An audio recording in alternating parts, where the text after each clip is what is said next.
Hey, I'm back. I'm back. Why I thought I was recording just now. Anyway, welcome to another installment of Dear Deja. If you are here, please go hit the thumbs up. Please go hit the thumbs up and like the video. Also, stay for the entirety of the video because I want to hear your feedback after you hear my feedback to this Dear Deja letter. So let's get it going. Let's get it started. We're not even going to play today. Okay. Dear Deja, I caught an assault charge a few years ago and ended up getting locked up. That bid changed my life. Upon release, I had to participate in this anger management program. One of the counselors was on me bad. At first, I didn't like him because I thought he was a kind of corny. But the more I got to know him, I began to have feelings for him. We are polar opposites. He comes from a very big family and they're very engaged and educated. He speaks very highly of them. I grew up with a single alcoholic mom, very disconnected from and abandoned by my family, and basically raised by the streets. But he speaks so highly of his family that I asked to meet them. The first time we met, it was only me, him, and his parents. The mother looked at me like I had the deadliest COVID strand. When one of his sisters called, she said, "Do you want to speak to your brother's little friend?" I'm looking at this wrinkled old bougie bitch. Like, what? But I'm trying to remain a changed woman. The family had a New Year's party and he invited me. I was apprehensive because I already did not like the vibe from his mom, but I decided against my better judgment to go anyway. When I tell you every in that family is bougie and rude, I mean everyone. When I went inside the house to use the bathroom, on my way back down, I heard my boo in the kitchen talking, so I went in that direction. Before I opened the kitchen door, I heard a woman say, "So where you picked this one up from?" And I heard my boo say, "The same place I always do, the sick and shut-in list. You know I'm always down to help." And then the woman said, "Well, that's obvious. That's obvious. Look where you work." And they all laughed in unison. The way I got the fuck up out of there, the nerve of this fucking cornball and the fucking giraffes he calls women in his family. I feel like this nigga was looking down on me the whole time. He's been calling and texting me since that night and I haven't answered yet. I want to address him about this, but I don't know how without letting the old me come out. Let me know what you think. Should I up it or fuck it? Icky. Yes, sis. Yes. Well, congratulations on your homecoming. And I'm happy that you successfully transitioned through your bid and changed your life. And I love that for you. I love that for you. I want that for you. And I see you're receiving it. So that's what's up. That's what's up.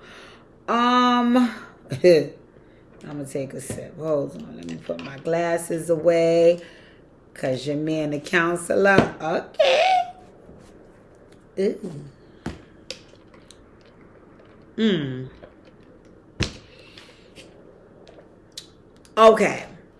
The number one thing that I think was the first mistake, and I'm not going to say it was only on your part, I think it was even more so on his part, is mixing business with pleasure.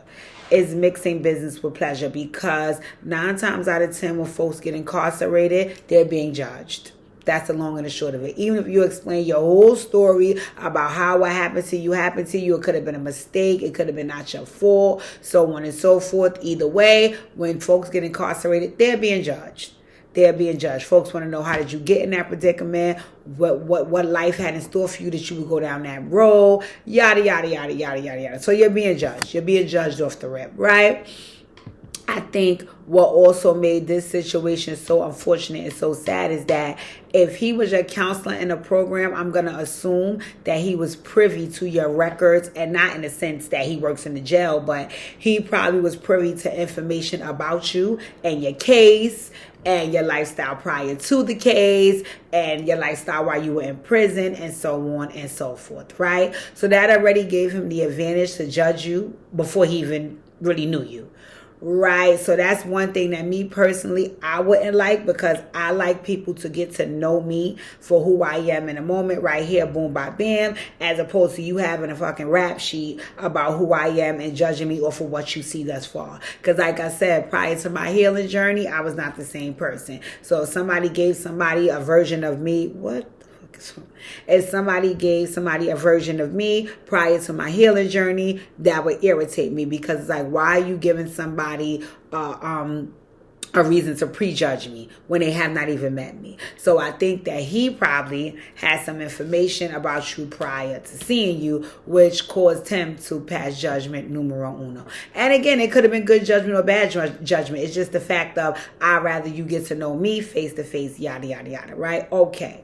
Like I said, mixing business with pleasure is not a good thing, and that's why I said about the judgment piece, because it's like, you already feel about me or look at me the way I don't want to build anything off of your prejudgment, right? So I probably would have been on some, I'm just in this program for limited time only. I would have flirted a little bit, ha ha, I kept it moving. But you said you were incarcerated, so I could imagine that when I come home, you're yearning for companionship. I can't imagine you get much in prison, so you're yearning for companionship. And to have him be so sweet and nice to you, which it sounds like he was being, it seems like that's the reason why you kind of got attracted to him and was like, okay, well, let me give this a shot. Boom, that's cool, no problem. Knowing that you guys were polar opposites, I think anticipating him having this kind of family should have been in the cards as well, because he does come across like he could have that type of family, and also because he spoke to you a lot about them. So you should have kind of been peeking as well, because they probably were prejudging as well. What if he's telling me all of this stuff about them? What is he telling them about me? This my girl that I met at the club, because if you're lying how you met me, that's going to irritate me. And it's because it's going to make me feel like you're embarrassed and ashamed of how we met, which means you're embarrassed and ashamed of what I did, when you shouldn't be anything, because it ain't your fucking situation. So I think that you should have anticipated them, feeling away, because they probably know about your past, which is you were incarcerated. Again, you could have been incarcerated by something that really was not your fault. People are going to judge anyway, especially folks who have never had that situation or have had family members or close friends in that situation, right? Okay, got it. So what you didn't have to stand for, which is something that you should have communicated with him, is the behaviors. Because it's one thing to prejudge me and think something in your mind. It's another thing to, off that prejudgment, treat me a certain way and anticipate that I will accept that. What, man? Man, what? Like, no. So, once you felt like some of the behaviors of the mom was a little disrespectful towards you, you should have communicated that with him. You should have communicated that with him, because once you communicated that with him, only one or two things are going to happen. Either one, he's not going to invite you to any more events because you don't feel comfortable around his family. Or two, he going to jump on Mama Love as, look, don't treat my new girl like that. She's a nice girl. But at least you're giving him the opportunity to do something about the way you're being treated, as opposed to it making you feel apprehensive about wanting to engage with these people again. So that is what should have happened, which was, you should have said, listen, the last time that we went to visit your family, from your mom, the energy that I felt was blah, blah, blah, blah, blah. And that made me very, very uncomfortable. Right? And once you communicated that with him, that put the ball in his court to see what he's going to do. And it also would have allowed you to see if he's a person that will protect you in a situation where you're uncomfortable, or leave you out to the wolves when it comes to his family. Right? So that you can make an assessment right there on your own. Okay? So that's number one. You should have shared with him what happened. Right? Number two on the list is, you also should have shared your apprehension about going to the New Year's party. Because in your letter, you said that all of the women in the family is like the mama. So what you should have been thinking is, if they're having a big party, I'm going to meet other family members. And because you already know the situation you had with Mama Love and the way you felt from that situation, you probably should have said to him, hey, can I share with you my feelings surrounding your family and me attending events with them? Right? That should have took place. Okay.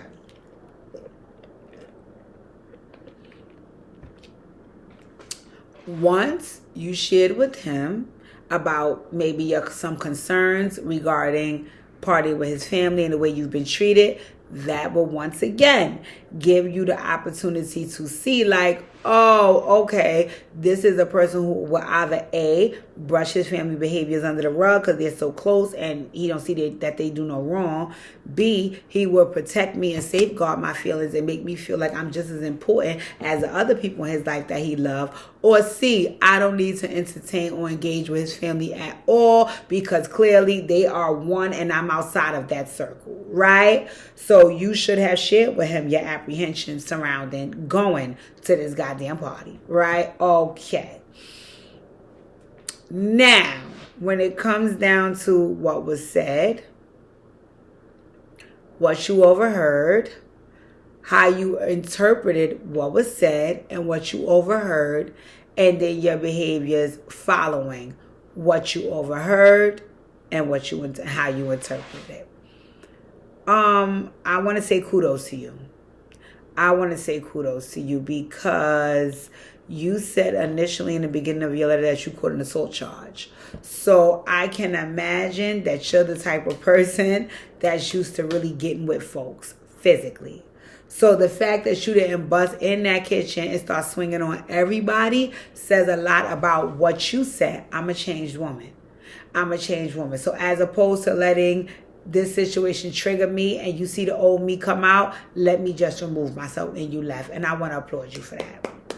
I want to applaud you for that. I want to congratulate you for that. And I want to let you know in the 2024, you just showed your growth. You just showed your growth 100%. And for that, I'm proud of you. I am proud of you. Because as you said, the old you probably would have handled that differently. So kudos to you, my dear. Kudos to you. I also want to say kudos to you because you didn't share the letter that you went home and sent these text messages cursing him out. You called him cursing him out after you left. It was pretty much like I stayed disconnected after what I experienced. And I respect that. I respect that because I think that the disconnection was needed because you're trying not to black. I'm trying not to be the old me. And what you did was you did something that made me feel like being the old me would benefit the situation. And since I'm not trying to go there, I just disconnected. That's being able to self-assess and being able to self-assess and then move off of that assessment to make sure you're conducive, happy, healthy, and safe is something so commendable. So commendable, so commendable. So I'm proud of you and I'm happy that you was able to do that. Right? Okay. Let's talk about communicating what you overheard and what needs to happen.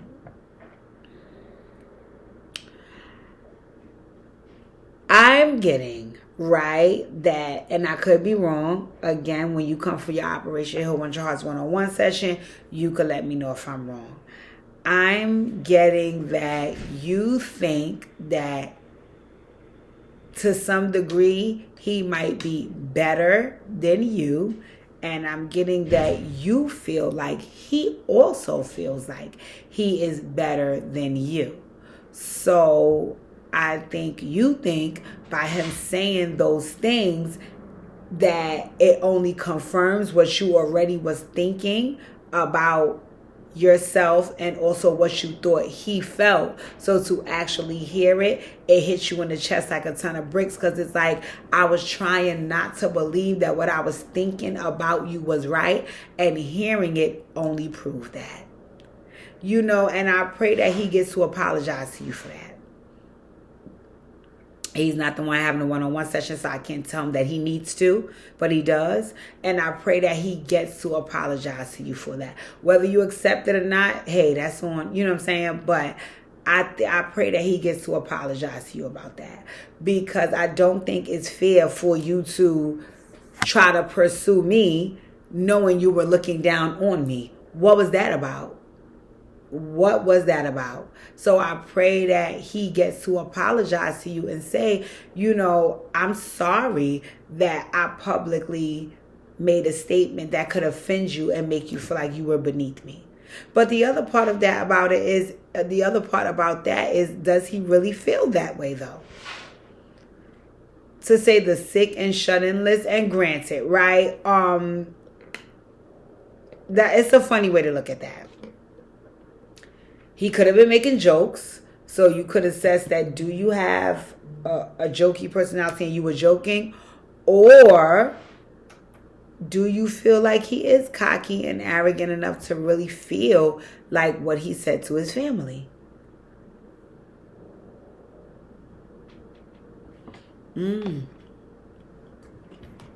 What I think is you need to have that conversation with him.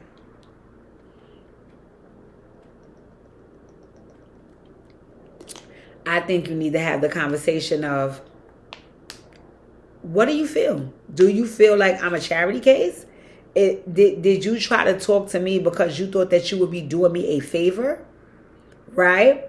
And these need to be honest and very much direct conversations, because you heard him. You overheard him. It would have been different if you didn't overhear him and you just insinuated that that's what he said, right? Because then it's different. It's like, I'm just thinking that's what you feel about me because I feel that way about myself. No, I overheard you. So let's have some conversation about why you pursued me. Is it because to some degree you thought you might be doing me a favor because I'm less fortunate, or because I have some bad circumstances, seeing as though I just came home from prison? Because if you are viewing me as a charity case, then that's a different type of relationship. You could have continued to help me on a business aspect because you thought I needed help. But to try to take it to the next level with me and be in a relationship with me where really you feel like there's some help that I need, I don't need you to step in and help me. No, I don't need to be looked at as your charity case. And my other question is, do you feel like you were putting yourself out there as a charity case in front of him, or do you think he just was once again going off of what he knew about you and prejudging? Because to make a joke like that to your family, knowing how quote unquote bougie they are and quote unquote how above anybody else they feel, knowing my situation, was irresponsible. It was irresponsible and unfair. Why would you say that? And also, if you said that because you want to fit in with your family and make jokes with them at my expense, you would do that? You don't have an ex that you could joke about? Like, why at my expense? When you claim you like me and you trying to build something with me. Are you? Or are you just taking this on as another one of your charity cases and you trying to help people, hence where you work? So these are all things that, yes, I definitely think that you should listen. What's going on? How do you view me? And also getting from him, what do you know about me aside from what I told you? Did you see my case on the news? Did you read it in the paper? Did you run into a friend that knew me personally and said I was a nice person despite of my case, which is why you tried to holler? Like, let me know. What did you know prior to us being together, and what did it make you feel? Because clearly, in front of these people, you're showing that I feel like I did something to help you. Excuse me? But these are conversations that you have to open the door for, knowing that you may or may not get those type of responses.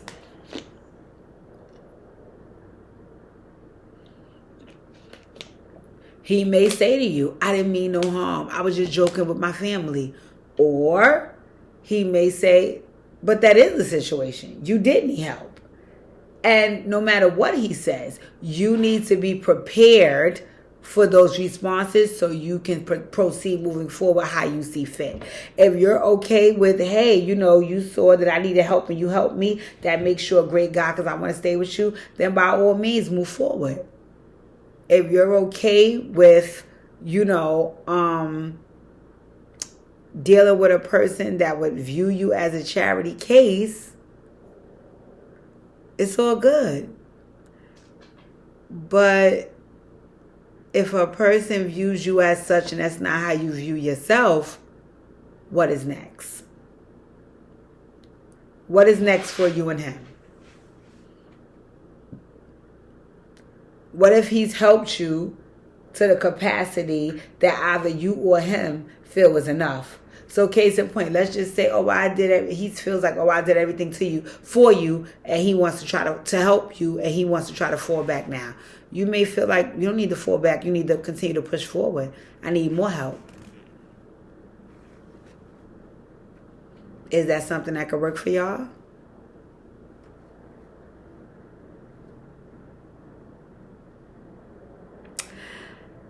I think that he hurt your feelings. I think that he hurt your feelings. Because I think that whatever the rest of the world tried to put on you and make you feel a way about because of your circumstances, he was the one person who you thought and felt didn't look at you through them same lens. And to hear him in there laughing with his family as though, you know, he views you the same way they do, like a charity case, I think it hurt your feelings. I think it hurt your feelings very, very much so. But now you get to decide what you want to do with those hurt feelings. You get to say to yourself, do I want to perhaps forgive him if he's offering up an apology and move forward, knowing to some degree I feel like he might feel this way? Or is it a situation that you need to be away from because of the way he viewed you and the way he treated you? It goes back to the moral compass. You know, it goes back to the moral compass. It goes back to standing on business and not letting business stand on you. If you feel like no matter what you've been through, you are a strong, independent woman who doesn't need help but would like some, if that's how you feel, you share that. If you're a person that don't want no help, you share that. You share everything you need from this situation so he can be clear on how to move forward regarding you. Because what it sounds like also is because he might view your situation as a little beneath him, he doesn't have that much respect for you. Do you want to be with a man who doesn't respect you? That would be there laughing with his family and a room full of other people at your expense? Do you want to build a relationship off of that? That would be solely up to you to figure out. I know you said that as a changed woman, you're not violent anymore, you're not explosive, but also as a changed woman, what else has boundaries been put up? Let's talk about that. Are there other boundaries put up to say, listen, even though I'm not this type of person, I'm not allowing X, Y, and Z? Are there? Or are you just so happy to be in a situation that looks good that you would allow this type of behaviors from a family? Because it wasn't just from him. It sounds like it was from everybody.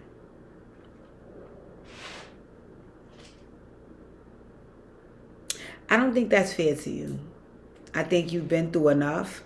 And I think that because you survived all of that, you deserve a happiness and a love that feels like you deserve it just because who you are, not because of your circumstances.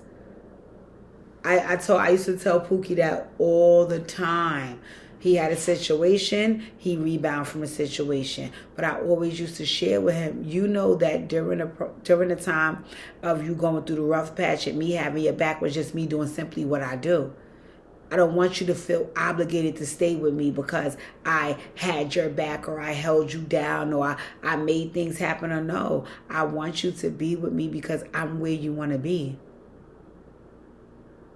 So you have to make sure that you're not being loved because that person is compassionate and caring and thinks it's their due diligence just to love someone less fortunate. You have to know that you're being loved and in a relationship with a person who view you as a potential equal and that sees you as a human being and a person no matter what you've been through. Can he do that? Is he capable of that? I take it a step further. Are you willing to or ready to share with him that's what you need? Do you know that's what you need? Or am I just speaking for you and not what your heart truly feels? You deserve a love that's going to brag about you. You deserve a love that can't wait to see you. You deserve a love that wants to introduce you to everybody they know. You deserve a love that looks in your eyes and not down on you from up above. And you definitely deserve to have folks around you that want to get to know you and want to love you and want to support you no matter what you've been through. Not folks that's going to look down on you because of what you've been through. We all have a unique set of circumstances in our lives. We play the hand that we was dealt. What we do is we build relationships with folks who understand the hand that we was dealt, respect the hand that we was dealt, and help us to navigate through that hand. Not the ones that want to make you feel like or feel a certain way because of the hand that you was dealt. So, I think you need to address him. I think you need to address him with the facts. But prior to, I think you need to make your Operation Heal 100 Heart session, because I think after you address him with the facts, you also have to be clear on what decision you want to make. And I don't think you're clear yet. And I think having more and more Operation Heal 100 Hearts one-on-one sessions would help you get clarity on what you want. And once you know what you want, you're not going to have an issue with not only displaying that, but also sharing with folks. This is not what I need. This is not what I want. This does not work for me. But if he feels like you're a charity case and you feel like, well, he's just being nice, and that's a recipe for disaster. Because when you level up and do what you need to do, and he can no longer look at you like charity, what is going to become of y'all? Is he going to still want you? Or is he going to be off to the next charity case? Are you going to still want him? Things to think about. In any event, ladies and gentlemen, these Dear DJs are getting cranked out. I have a blooper that I want to tell you guys after this video. I won't tell you right here.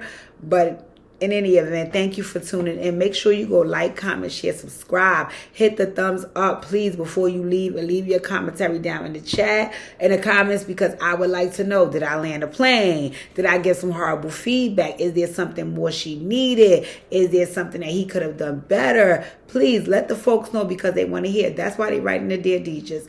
Thank you for tuning in. I love you guys for all your support. Make sure you subscribe to the channel and get me more subscribers. Love you guys.